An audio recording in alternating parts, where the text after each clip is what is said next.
Alors attends. Avant que je me fasse taper dessus, là, je vais vite poser le cadre. Non, je ne suis pas en train de dire la violence, c'est bien, c'est bon pour la peau. Vive le meurtre, vive les coups dans la gueule et... Ah ouais, je déconne. Oh, ah bon? Bon, j'y vais alors. Ouais. Eh ben j'y vais. À plus tard. Ok. La violence, je tenais à en parler parce qu'on est tous enclins à la fuir dans le sens où, par définition, elle ne nous apporte rien de bon. Alors effectivement, si on parle plus généralement de violence volontaire, qu'elle soit d'ordre psychique ou physique, effectivement, on ne construit ni homme ni femme comme ça. Tout ce qu'on fait, c'est léguer des traumas. Quand je parle de violence, je parle d'événements majeurs de la vie auxquels nous sommes toutes et tous confrontés. Une rupture, un décès d'un proche, un licenciement, etc. Tout ça est extrêmement violent. Et cette violence, justement, nous avons tous une manière différente de l'aborder, d'y faire face. Certains vont la prendre de manière frontale, la subir et s'en faire une sorte d'identité. D'autres prendront ça avec philosophie. D'autres encore vont hurler de rage. Bref, nous sommes tous différents face à ça, en fonction de tout un tas de critères d'ailleurs, et pas seulement intrinsèques à notre propre nature. Mais bien sûr, tout ça évolue. On ne reste pas forcément figé dans un seul état face à un événement de la sorte. Et heureusement d'ailleurs. Alors, bien entendu, le sujet de ces vidéos étant directement ou indirectement d'ailleurs lié à l'hypersensibilité, je vais vous exposer mon point de vue là-dessus. Encore une fois, ça n'est que mon point de vue. Donc tout à fait libre vous êtes de le remettre en question. Pourquoi je parle comme Yoda, moi? Si comme tout le monde, j'ai dû faire face à ce genre de violence et que j'y referai face encore, parce que c'est la vie, j'ai constaté que à chaque fois, c'était le même processus somme toute assez classique, hein. Il y a une phase de deuil à faire aussi entre colère, tristesse, désespoir, peur, puis acceptation. Alors ça prend du temps, de l'énergie, et puis surtout ça demande d'aller chercher cette énergie là où elle est. Faire face à un événement comme celui-ci, c'est devoir faire avec une solitude qui est soudainement imposée. On ne la choisit pas, c'est en quelque sorte elle qui nous choisit, et ça c'est la violence dont je parle. Et c'est une chance.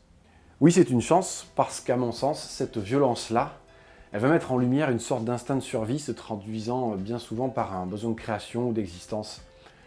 J'en reviens toujours à la création dans mes vidéos, sur l'hypersensibilité, de par mes choix de vie professionnelle, c'est un petit peu logique. Mais le fait est que c'est d'une part, je pense, un processus salvateur pour tout le monde, et d'autre part parce qu'il n'y a pas besoin d'être hypersensible ou artiste pour se surprendre à être soi-même, et à s'apercevoir qu'il y a autant de manières de créer qu'il y a de manières d'être en paix, au moins pendant un temps. Il y a de ça une dizaine d'années environ, j'ai dû faire face à une rupture qui était très difficile. Tout était à zéro à ce moment-là. Le travail, la météo, les perspectives personnelles, bref, c'était la merde. Et puis il y a quelque chose qui est naturellement venu dans tout ce trou béant dans lequel je me suis retrouvé catapulté, l'écriture. J'écrivais déjà un peu, j'avais toujours aimé ça, mais là, c'était une question de survie. Il fallait que ça sorte comme ça pouvait, il fallait que j'écrive.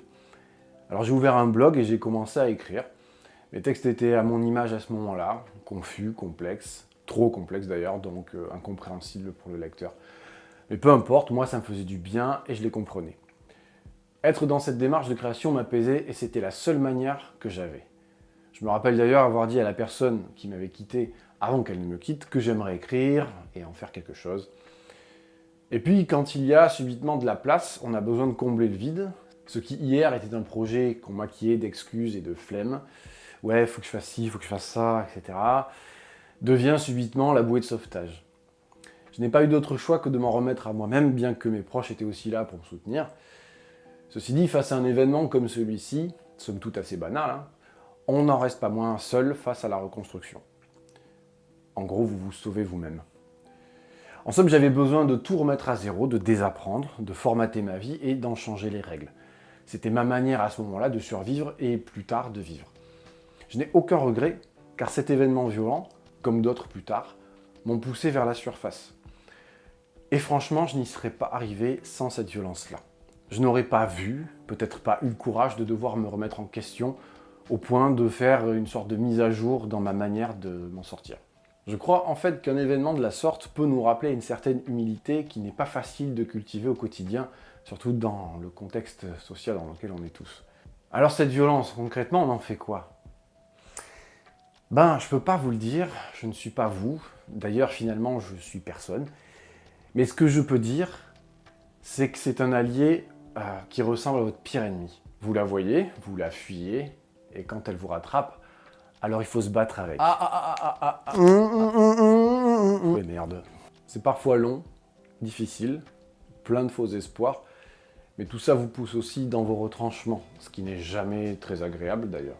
Je crois que la pire erreur que l'on puisse faire est de tenir à sa colère comme si elle justifiait notre état. Alors peut-être, oui, sauf qu'au-delà de la justification qu'elle permet, elle vous obstrue tout le reste.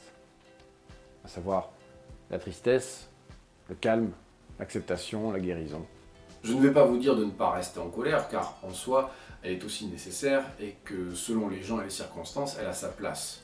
D'autant que ça peut aussi être un très bon moteur. Mais elle doit aussi faire son temps et passer le relais à autre chose. C'est quand on la laisse filer que l'on peut remercier, entre guillemets, la violence qu'il a causée pour enfin passer à autre chose. Quand vous arrivez à la laisser tomber, c'est la deuxième fois que vous avez été fort. La première ayant été d'arriver jusque-là. Je pense que c'est bien aussi qu'on vous rappelle que oui, vous avez été fort plus d'une fois pour arriver là. Et si ça n'est pas encore le cas, ça viendra, mais pas tout seul. Je crois que le temps aide, à condition qu'on en fasse quelque chose. Et justement, ce qu'on oublie, c'est qu'on a le temps. Je pourrais me le dire à moi-même, car je me mets sûrement, de par ma nature d'hypersensible, une pression inutile au quotidien sur pas mal de sujets. Mais cette nature fait que je ne suis pas contre cette violence. Je suis même pour le fait de prendre des baffes dans la gueule, parce que ça n'est que comme ça que j'avance. J'ai besoin d'intensité, de pression parfois. Si vous êtes hypersensible, je pense que vous avez pu abandonner pas mal de choses dans votre vie, que vous commenciez pourtant avec passion et conviction. Mais le fait est que vous ne pouviez pas les faire à fond, alors vous avez estimé que ça n'en valait pas la peine. En tout cas, moi je suis comme ça. Je ne viens pas me servir dans le panier. Je veux le panier ou rien. Toute la violence dont je vous parle ici, c'est cet inconfort en marge de votre zone de vie où personne n'aime être jeté quand il n'a pas été prévenu. Mais la chance ne se choisit pas, elle se saisit. Je pratique des sports violents et intenses parce que ça me permet de vivre au présent.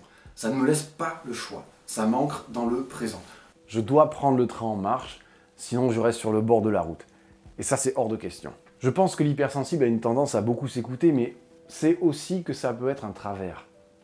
C'est pour ça que se mettre dans des situations violentes, mais surtout positives, le pousse à devoir oublier qu'il est un cérébral. On avance dans l'action, dans l'inconfort et dans le doute. Et ça, c'est parfois violent. Je ferai d'ailleurs une vidéo sur l'intérêt du sport pour un hypersensible, car ça me semble être un sujet à développer, justement. La violence, c'est cet inconnu dans lequel on est projeté parfois, sans avoir rien vu venir, et qui vous rappelle que rien n'est acquis. Il ne tient qu'à vous d'en faire quelque chose.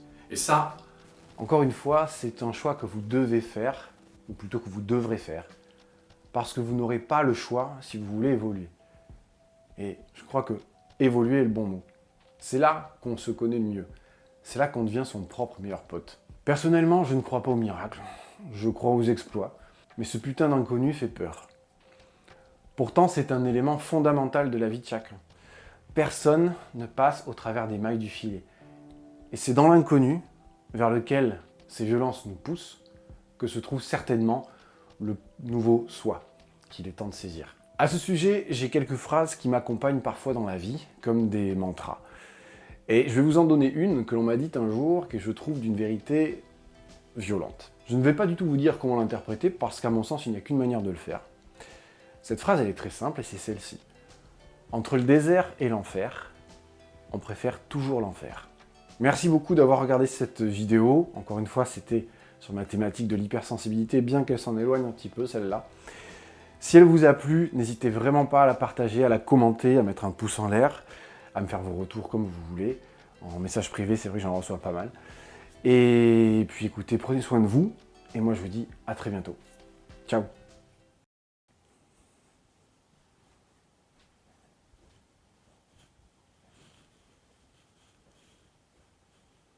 Hakuna Matata.